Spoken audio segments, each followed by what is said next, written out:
It was Paul's afternoon to appear before the faculty of the Pittsburgh High School to account for his various misdemeanors. He had been suspended a week ago, and his father had called at the principal's office and confessed his perplexity about his son. Paul entered the faculty room suave and smiling.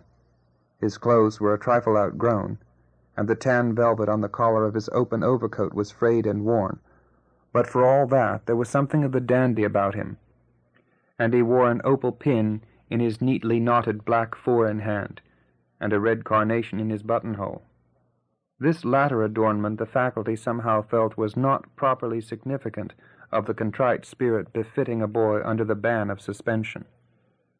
Paul was tall for his age and very thin, with high cramped shoulders and a narrow chest. His eyes were remarkable for a certain hysterical brilliancy, and he continually used them in a conscious, theatrical sort of way, peculiarly offensive in a boy.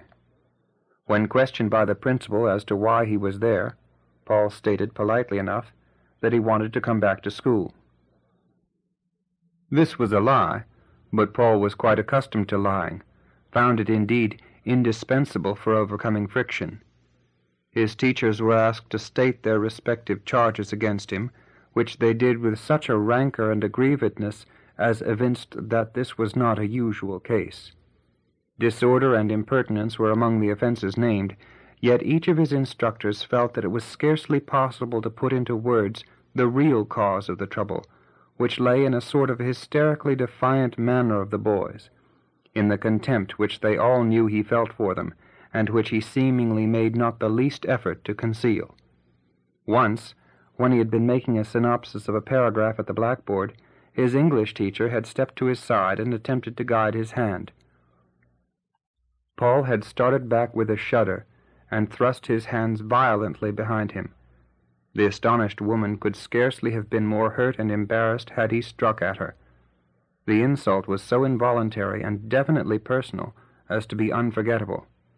In one way and another, he had made all his teachers, men and women alike, conscious of the same feeling of physical aversion. In one class, he habitually sat with his hand shading his eyes. In another, he always looked out of the window during the recitation. In another, he made a running commentary on the lecture with humorous intent. His teachers felt this afternoon that his whole attitude was symbolized by his shrug and his flippantly red carnation flower, and they fell upon him without mercy, his English teacher leading the pack. He stood through it smiling, his pale lips parted over his white teeth. Older boys than Paul had broken down and shed tears under the ordeal, but his set smile did not once desert him, and his only sign of discomfort was the nervous trembling of the fingers that toyed with the buttons of his overcoat, and an occasional jerking of the other hand which held his hat. As the inquisition proceeded, one of his instructors repeated an impertinent remark of the boy's, and the principal asked him whether he thought that a courteous speech to make to a woman. Paul shrugged his shoulders slightly, and his eyebrows twitched. "I don't know," he replied. "I didn't mean to be polite or impolite either. I guess it's a sort of way I have of saying things regardless." The principal asked him whether he didn't think that a way it would be well to get rid of. Paul grinned, and he said he guessed so. When he was told that he could go, he bowed gracefully and went out. His bow was like a repetition of the scandalous red carnation. His teachers were in despair, and his drawing-master voiced the feeling of them all when he declared that there was something about the boy which none of them understood. He added, "I don't really believe that smile of his comes altogether from insolence. There's something sort of haunted about it. The boy is not strong, for one thing. There is something wrong about the fellow." The drawing-master had come to realize that, in looking at Paul, one only saw his white teeth and the forced animation of his eyes.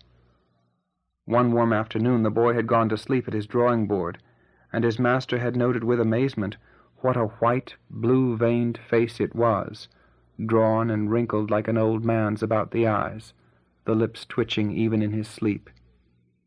His teachers left the building dissatisfied and unhappy, humiliated to have felt so vindictive towards a mere boy. As for Paul, he ran down the hill whistling the soldier's chorus from Faust, looking wildly behind him now and then to see whether some of his teachers were not there to witness his light-heartedness. As it was now late in the afternoon, and Paul was on duty that evening as usher at Carnegie Hall, he decided that he would not go home to supper. When he reached the concert hall, the doors were not yet open. It was chilly outside, and he decided to go up into the picture gallery, always deserted at this hour, where there were some of Raffaelli's gay studies of Paris scenes, and an airy blue Venetian scene or two that always exhilarated him. He was delighted to find no one in the gallery but the old guard, who sat in the corner, a newspaper on his knee, a black patch over one eye and the other closed. Paul possessed himself of the place and walked confidently up and down, whistling under his breath. After a while he sat down before a blue Rico and lost himself. When he bethought himself to look at his watch, it was after 7 o'clock, and he rose with a start and ran downstairs, making a face at Augustus Caesar, peering out from the cast-room, and an evil gesture at the Venus of Milo as he passed her on the stairway. When Paul reached the usher's dressing-room, half a dozen boys were there already, and he began excitedly to tumble into his uniform. It was one of the few that at all approached fitting, and Paul thought it very becoming, though he knew the tight, straight coat accentuated his narrow chest, about which he was exceedingly sensitive. He was always excited while he dressed, twanging all over to the tuning of the strings and the preliminary flourishes of the horns in the music-room, but tonight he seemed quite beside himself, and he teased and plagued the boys until, telling him that he was crazy, they put him down on the floor and sat on him. Somewhat calmed by his suppression, Paul dashed out to the front of the house to seat the early-comers. He was a model usher. Gracious and smiling, he ran up and down the aisles. Nothing was too much trouble for him. He carried messages and brought programs as though it were his greatest pleasure in life, and all the people in his section thought him a charming boy, feeling that he remembered and admired them. As the house filled, he grew more and more vivacious and animated, and the color came to his cheeks and lips. It was very much as though this were a great reception and Paul were the host. Just as the musicians came out to take their places, his English teacher arrived, with checks for the seats which a prominent manufacturer had taken for the season. She betrayed some embarrassment when she handed Paul the tickets, and an hauteur which subsequently made her feel very foolish. Paul was startled for a moment, and had the feeling of wanting to put her out. What business had she here among all these fine people and gay colors?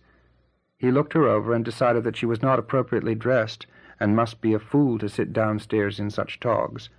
The tickets had probably been sent her out of kindness, he reflected, as he put down a seat for her, and she had about as much right to sit there as he had. When the symphony began, Paul sank into one of the rear seats with a long sigh of relief, and lost himself as he had done before the Rico. It was not that symphonies as such meant anything in particular to Paul, but the first sigh of the instruments seemed to free some hilarious spirit within him, something that struggled there like the genius in the bottle found by the Arab fisherman. He felt a sudden zest of life. The lights danced before his eyes, and the concert hall blazed in unimaginable splendor. When the soprano soloist came on, Paul forgot even the nastiness of the teacher's being there, and gave himself up to the peculiar intoxication that such personages always had for him. The soloist chanced to be a German woman, by no means in her first youth, and the mother of many children, but she wore a satin gown and a tiara, and she had that indefinable air of achievement, that world shine upon her, which always blinded Paul to any possible defects. After a concert was over, Paul was often irritable and wretched until he got to sleep, and tonight he was even more than usually restless. He had the feeling of not being able to let down, of its being impossible to give up this delicious excitement, which was the only thing that could be called living at all. During the last number he withdrew, and after hastily changing his clothes in the dressing-room, slipped out to the side door where the singer's carriage stood.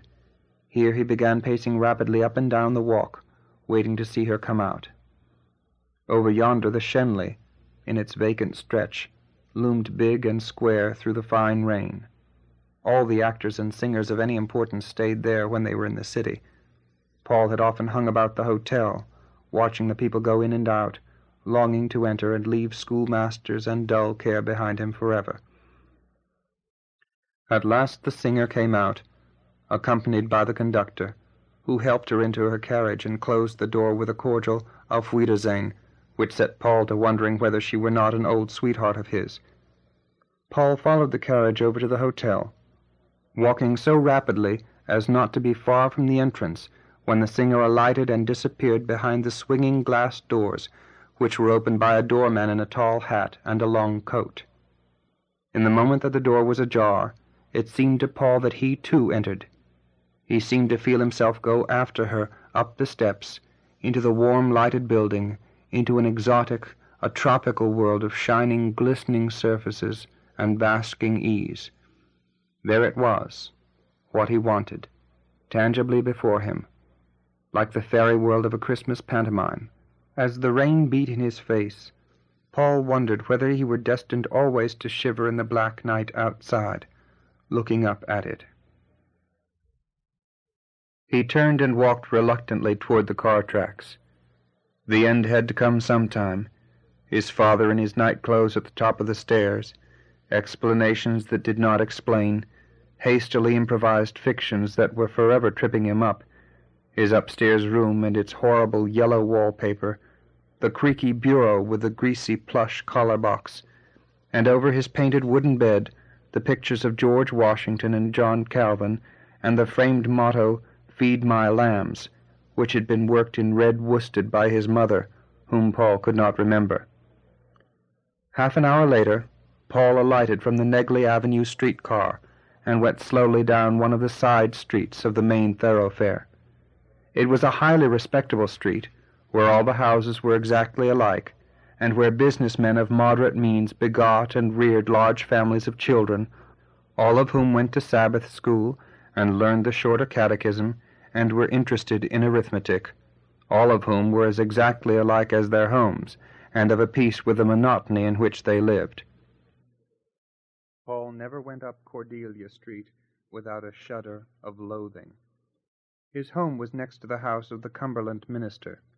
He approached it tonight with a nerveless sense of defeat, the hopeless feeling of sinking back forever into ugliness and commonness that he had always had when he came home. The moment he turned into Cordelia Street, he felt the waters close above his head. After each of these orgies of living, he experienced all the physical depression which follows a debauch, the loathing of respectable beds, of common food, of a house permeated by kitchen odors, a shuddering repulsion for the flavorless, colorless mass of everyday existence, a morbid desire for cool things and soft lights and fresh flowers. The nearer he approached the house, the more absolutely unequal Paul felt to the sight of it all. Paul stopped short before the door. He felt that he could not be accosted by his father tonight, that he could not toss again on that miserable bed. He would not go in.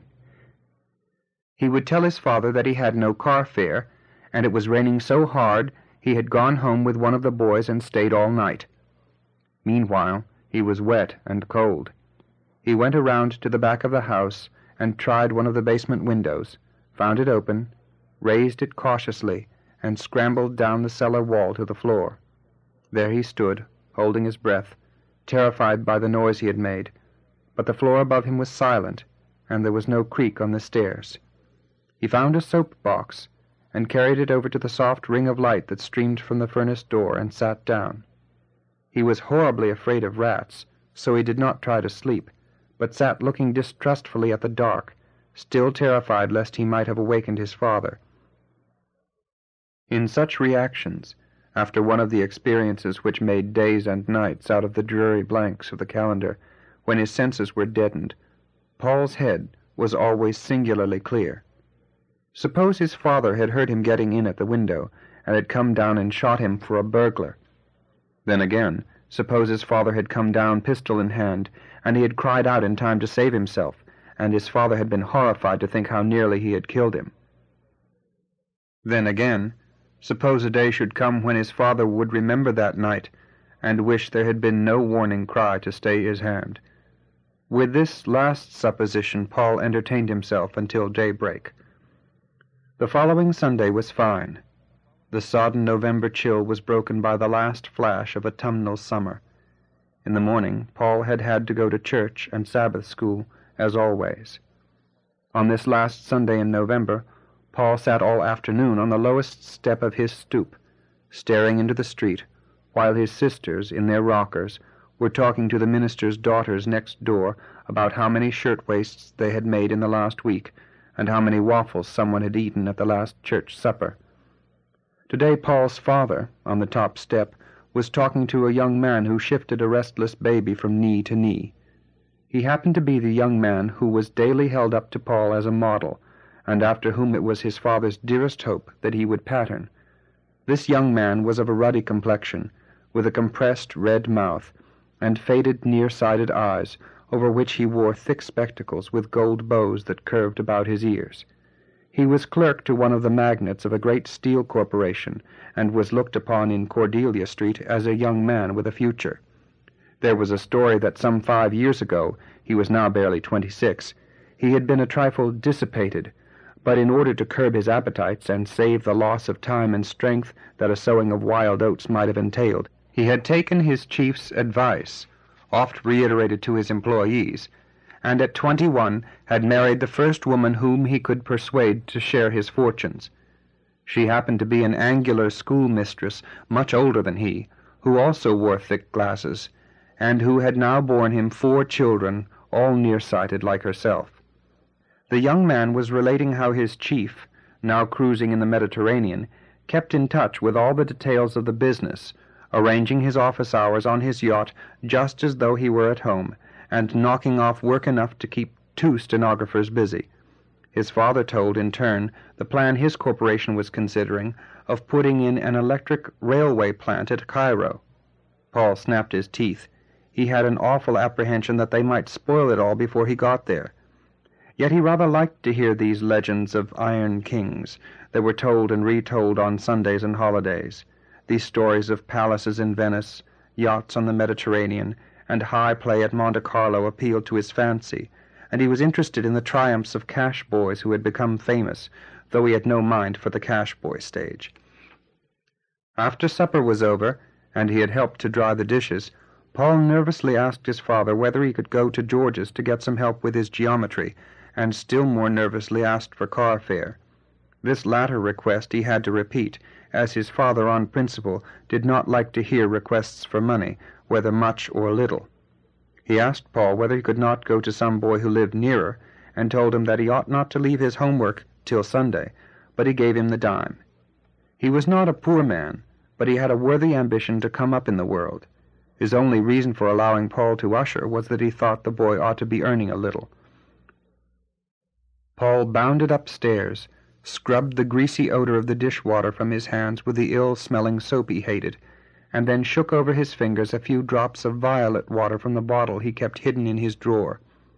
He left the house with his geometry conspicuously under his arm, and the moment he got out of Cordelia Street and boarded a downtown car, he shook off the lethargy of 2 deadening days and began to live again. The leading juvenile of the permanent stock company which played at one of the downtown theaters was an acquaintance of Paul's, and the boy had been invited to drop in at the Sunday night rehearsals whenever he could. For more than a year Paul had spent every available moment loitering about Charlie Edwards' dressing room. He had won a place among Edwards' following, not only because the young actor, who could not afford to employ a dresser, often found him useful, but because he recognized in Paul something akin to what Churchman termed vocation. It was at the theater and at Carnegie Hall that Paul really lived. The rest was but a sleep and forgetting. This was Paul's fairy tale, and it had for him all the allurement of a secret love. The moment he inhaled the gassy, painty, dusty odor behind the scenes, he breathed like a prisoner set free, and felt within him the possibility of doing or saying splendid, brilliant things. The moment the cracked orchestra beat out the overture from Martha, or jerked at the serenade from Rigoletto, all stupid and ugly things slid from him, and his senses were deliciously yet delicately fired. Perhaps it was because, in Paul's world, the natural nearly always wore the guise of ugliness, that a certain element of artificiality seemed to him necessary in beauty. Perhaps it was because his experience of life elsewhere was so full of Sabbath school picnics, petty economies, wholesome advice as to how to succeed in life, and the unescapable odors of cooking, that he found this existence so alluring. It would be difficult to put it strongly enough how convincingly the stage entrance of that theater was for Paul the actual portal of romance. Certainly none of the company ever suspected it, least of all Charlie Edwards. So in the midst of that smoke-palled city, enamored of figures and grimy toil, Paul had his secret temple, his wishing carpet, his bit of blue and white Mediterranean shore bathed in perpetual sunshine. Several of Paul's teachers had a theory that his imagination had been perverted by garish fiction, but the truth was, he scarcely ever read at all. The books at home were not such as would either tempt or corrupt a youthful mind, and as for reading the novels that some of his friends urged upon him, well, he got what he wanted much more quickly from music, any sort of music, from an orchestra to a barrel organ. He needed only the spark, the indescribable thrill that made his imagination master of his senses, and he could make plots and pictures enough of his own. It was equally true that he was not stage-struck, not, at any rate, in the usual acceptance of that expression. He had no desire to become an actor, any more than he had to become a musician. He felt no necessity to do any of these things. What he wanted was to see, to be in the atmosphere, float on the wave of it, to be carried out blue league after blue league, away from everything. After a night behind the scenes, Paul found the schoolroom more than ever repulsive. The bare floors and naked walls, the prosy men who never wore frock coats or violets in their buttonholes, the women with their dull gowns, shrill voices, and pitiful seriousness about prepositions that govern the dative. He could not bear to have the other pupils think for a moment that he took these people seriously. He must convey to them that he considered it all trivial, and was there only by way of a joke anyway. He had autographed pictures of all the members of the stock company, which he showed his classmates, telling them the most incredible stories of his familiarity with these people, of his acquaintance with the soloists who came to Carnegie Hall, his suppers with them, and the flowers he sent them. When these stories lost their effect, and his audience grew listless, he would bid all the boys goodbye, announcing that he was going to travel for a while, going to Naples, to California, to Egypt. Then next Monday he would slip back, conscious and nervously smiling. His sister was ill, and he would have to defer his voyage until spring. Matters went steadily worse with Paul at school. In the itch to let his instructors know how heartily he despised them, and how thoroughly he was appreciated elsewhere, he mentioned once or twice that he had no time to fool with theorems, adding, with a twitch of the eyebrows and a touch of that nervous bravado which so perplexed them, that he was helping the people down at the stock company. They were old friends of his. The upshot of the matter was that the principal went to Paul's father, and Paul was taken out of school and put to work. The manager at Carnegie Hall was told to get another usher in his stead. The doorkeeper at the theater was warned not to admit him to the house, and Charlie Edwards remorsefully promised the boy's father not to see him again. The members of the stock company were vastly amused when some of Paul's stories reached them, especially the women. They were hard-working women, most of them supporting indolent husbands or brothers, and they laughed rather bitterly at having stirred the boy to such fervid and florid inventions. They agreed with the faculty and with his father that Paul's was a bad case. The eastbound train was plowing through a January snowstorm. The dull dawn was beginning to show gray when the engine whistled a mile out of Newark. Paul started up from the seat where he had lain curled in uneasy slumber. He had slept very little, and he felt grimy and uncomfortable. He had made the all-night journey in a day coach because he was afraid if he took a Pullman he might be seen by some Pittsburgh businessman who had noticed him in Denny and Carson's office. When the whistle woke him, he clutched quickly at his breast pocket, glancing about him with an uncertain smile, and then settled back to struggle with his impatience as best he could. When he arrived at the Jersey City station, he hurried through his breakfast, manifestly ill at ease and keeping a sharp eye about him. After he reached the 23rd Street station, he consulted a cabman and had himself driven to a men's furnishing establishment which was just opening for the day. He spent upward of 2 hours there, buying with endless reconsidering and great care. His new street suit he put on in the fitting room. The frock coat and dress clothes he had bundled into the cab with his new shirts. Then he drove to a hatter's and a shoe house. His next errand was at Tiffany's, where he selected silver-mounted brushes and a scarf pin. He would not wait to have his silver marked, he said. Lastly, he stopped at a trunk shop on Broadway and had his purchases packed into various traveling bags. It was a little after 1 o'clock when he drove up to the Waldorf, and after settling with the cabman, went into the office. He registered from Washington, said his mother and father had been abroad, and that he had come down to await the arrival of their steamer. He told his story plausibly and had no trouble, since he offered to pay in advance in engaging his rooms, a sleeping room, sitting room, and bath. Not once, but 100 times Paul had planned this entry into New York. He had gone over every detail of it with Charlie Edwards, and in his scrapbook at home there were pages of description about New York hotels cut from Sunday papers. When he was shown to his sitting room on the 8th floor, he saw at a glance that everything was as it should be. There was but one detail in his mental picture that the place did not realize, so he rang for the bellboy and sent him down for flowers. He moved about nervously until the boy returned, putting away his new linen and fingering it delightedly as he did so. When the flowers came, he put them hastily into water, and then tumbled into a hot bath. Presently he came out of his white bathroom, resplendent in his new silk underwear, and playing with the tassels of his red robe. The snow was whirling so fiercely outside his windows that he could scarcely see across the street, but within, the air was deliciously soft and fragrant. He was thoroughly tired. He had been in such haste, he had stood up to such a strain, covered so much ground in the last 24 hours, that he wanted to think how it had all come about. Lulled by the sound of the wind, the warm air, and the cool fragrance of the flowers, he sank into deep, drowsy retrospection. It had been wonderfully simple. When they had shut him out of the theater and concert hall, when they had taken away his bone, the whole thing was virtually determined. The rest was a mere matter of opportunity. The only thing that at all surprised him was his own courage, for he realized well enough that he had always been tormented by fear, a sort of apprehensive dread that, of late years, as the meshes of the lies he had told closed about him, had been pulling the muscles of his body tighter and tighter. Until now, he could not remember a time when he had not been dreading something.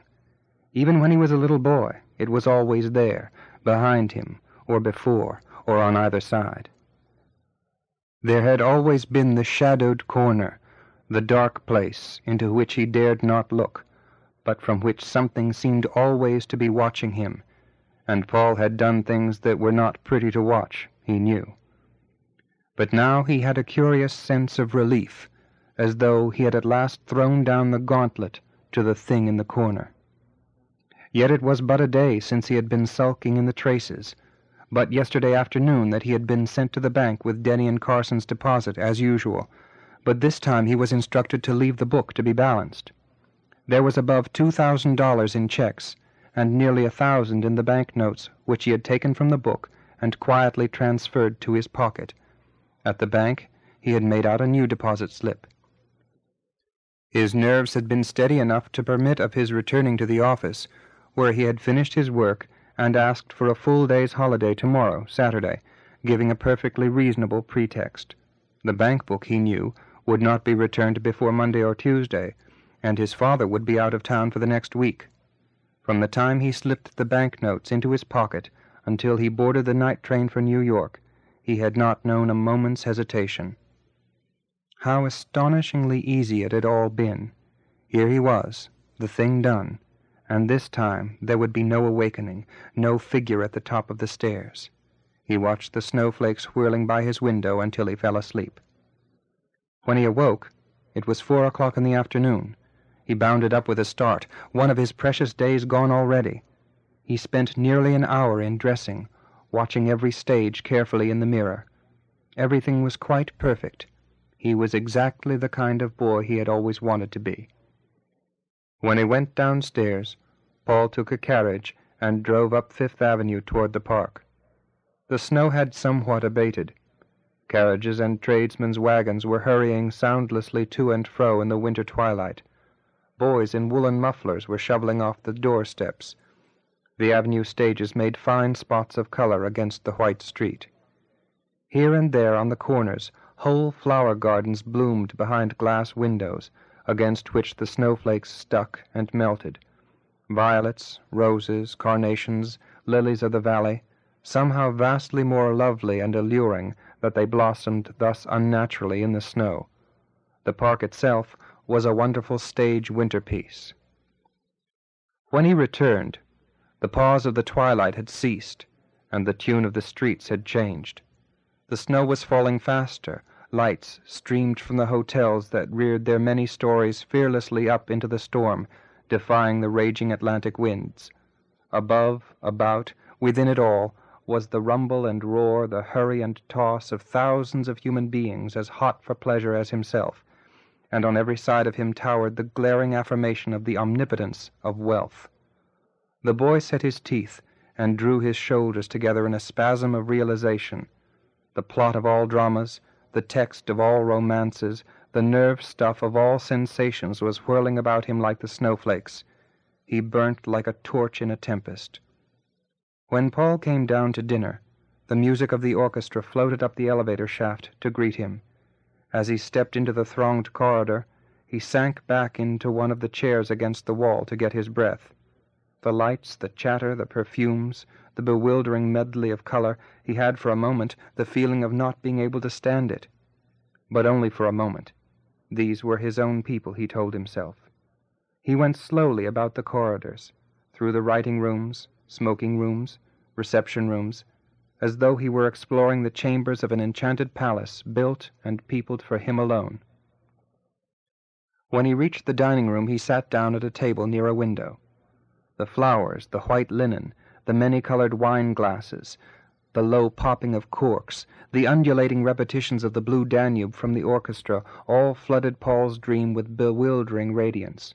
When the rosy tinge of his champagne was added, that cold, precious, bubbling stuff that foamed in his glass, Paul wondered that there were honest men in the world at all.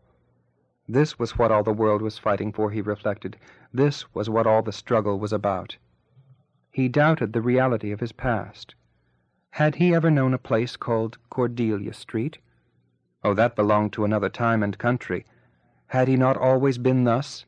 Had he not sat here night after night, from as far back as he could remember, looking pensively over just such shimmering textures, and slowly twirling the stem of a glass like this one between his thumb and middle finger? He rather thought he had. He was not in the least abashed or lonely. He had no especial desire to meet or to know any of these people. All he demanded was the right to look on and conjecture, to watch the pageant. The mere stage properties were all he contended for.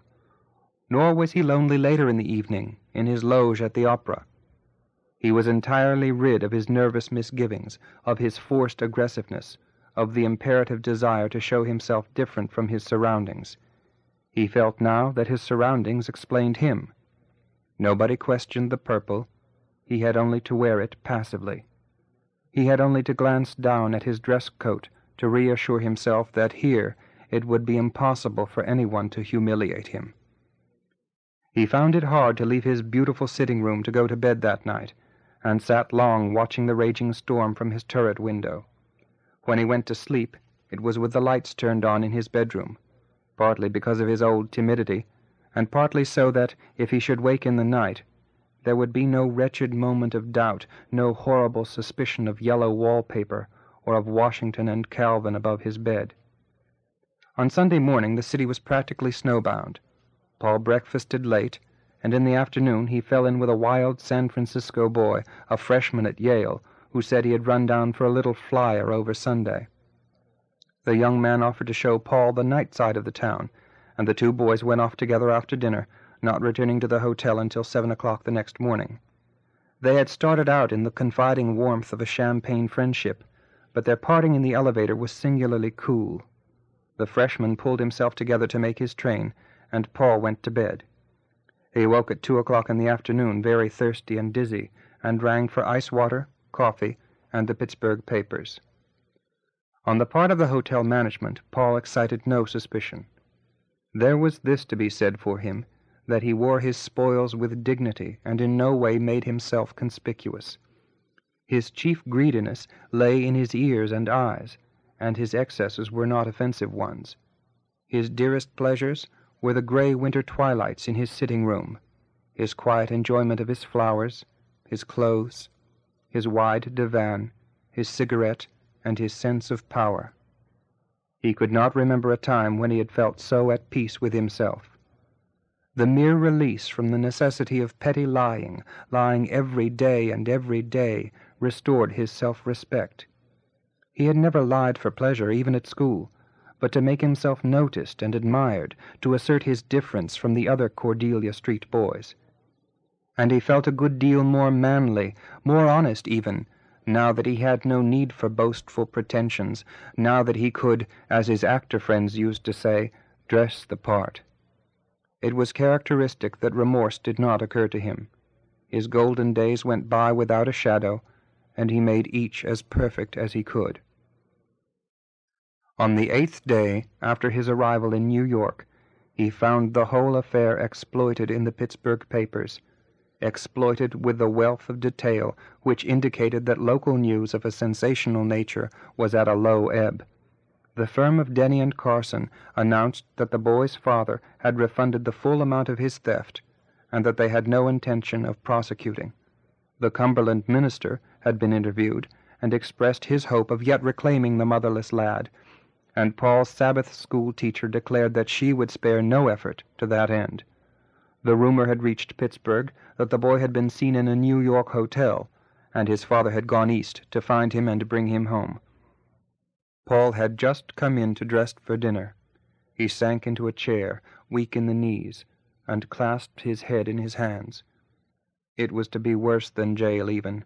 The tepid waters of Cordelia Street were to close over him finally and forever. The gray monotony stretched before him in hopeless, unrelieved years. Sabbath school, young people's meeting, the yellow-papered room, the damp dish towels. It all rushed back upon him with sickening vividness. He had the old feeling that the orchestra had suddenly stopped, the sinking sensation that the play was over. The sweat broke out on his face, and he sprang to his feet, looked about him with his white, conscious smile, and winked at himself in the mirror. With something of the childish belief in miracles, with which he had so often gone to class, all his lessons unlearned, Paul dressed and dashed whistling down the corridor to the elevator. He had no sooner entered the dining room and caught the measure of the music than his remembrance was lightened by his old elastic power of claiming the moment, mounting with it, and finding it all sufficient. The glare and glitter about him, the mere scenic accessories had again and for the last time their old potency. He would show himself that he was game. He would finish the thing splendidly. He doubted more than ever the existence of Cordelia Street, and for the first time he drank his wine recklessly. Was he not, after all, one of these fortunate beings? Was he not still himself and in his own place? He drummed a nervous accompaniment to the music and looked about him, telling himself over and over that it had paid. He reflected drowsily to the swell of the violin and the chill sweetness of his wine that he might have done it more wisely. He might have caught an outbound steamer and been well out of their clutches before now.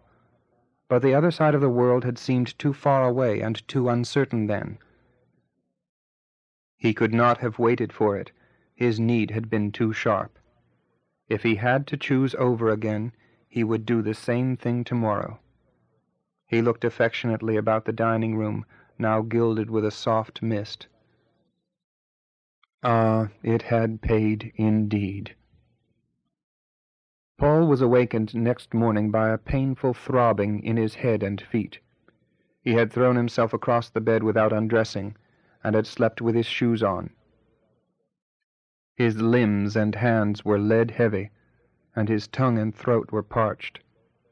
There came upon him one of those fateful attacks of clear-headedness that never occurred except when he was physically exhausted and his nerves hung loose.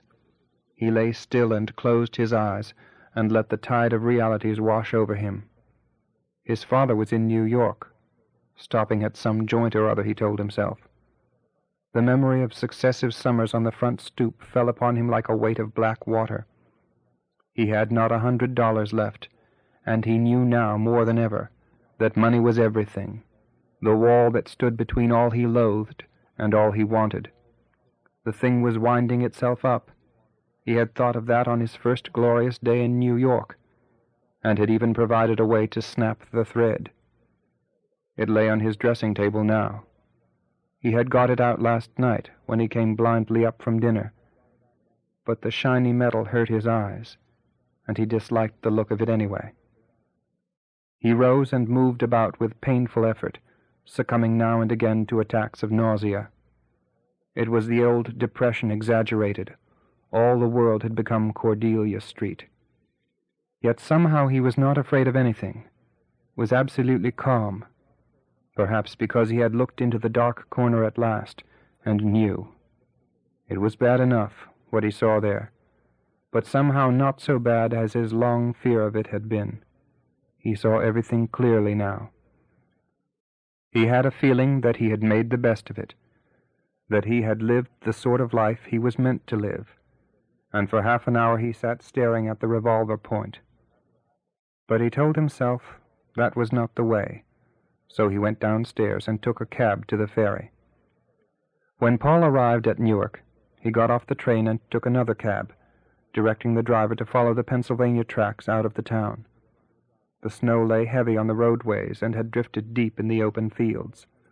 Only here and there the dead grass or dried weed stalks projected singularly black above it.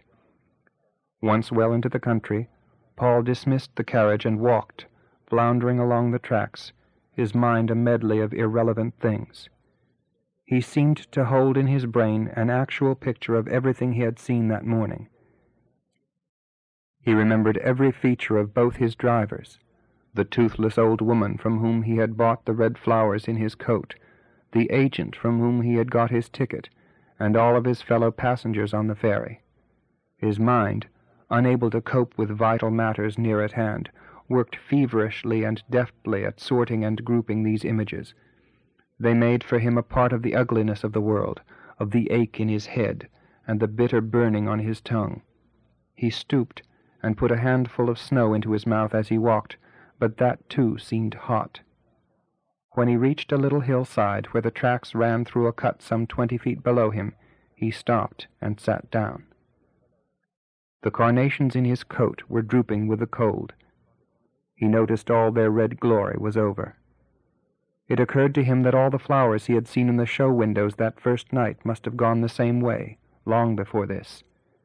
It was only one splendid breath they had, in spite of their brave mockery at the winter outside the glass.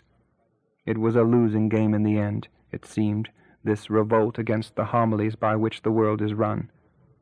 Paul took one of the blossoms carefully from his coat and scooped a little hole in the snow, where he covered it up. Then he dozed a while, from his weak condition, seeming insensible to the cold. The sound of an approaching train woke him, and he started to his feet, remembering only his resolution and afraid lest he should be too late. He stood watching the approaching locomotive, his teeth chattering, his lips drawn away from them in a frightened smile. Once or twice he glanced nervously sidewise as though he were being watched. When the right moment came, he jumped. As he fell, the folly of his haste occurred to him with merciless clearness, the vastness of what he had left undone. There flashed through his brain, clearer than ever before, the blue of Adriatic water, the yellow of Algerian sands. He felt something strike his chest. His body was being thrown swiftly through the air, on, immeasurably far and fast, while his limbs gently relaxed. Then, because the picture-making mechanism was crushed, the disturbing visions flashed into black, and Paul dropped back into the immense design of things.